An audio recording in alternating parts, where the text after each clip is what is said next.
আসসালামু আলাইকুম রহমতুল্লাহ। আমাদের 190 শতক পুকুরে মাছের যে অস্বাভাবিক আচরণের কথা গতকালের ভিডিওতে বলছিলাম, সেজন্য আজকে আমরা উপন্যাসক করতেছি, যেটা পরজীবী আর কি।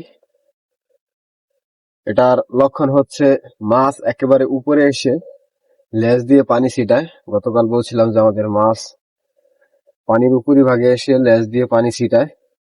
এটার কারণ হচ্ছে পরজীবী হয়েছে। আর পরজীবী নাশক দেওয়া হচ্ছে, আমরা যে ওষুধটি দিচ্ছি সেটা হচ্ছে ব্যাবিলন কোম্পানির একটা ঔষধ, সিপ্রিড।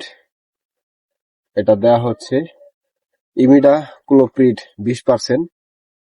এটা আজকে 190 শতকের জন্য দিতেছি 5টি, যেহেতু আমাদের পানি বেশি, 10 ফিট পানি, গতকাল ভিডিওতে দেখছিলেন 10 ফিট পানি, সেজন্য আমরা 5টি দিতেছি। আর যদি পানি কম থাকতো তাহলে 3টা বা 4টা দিলেই হয়ে যেত।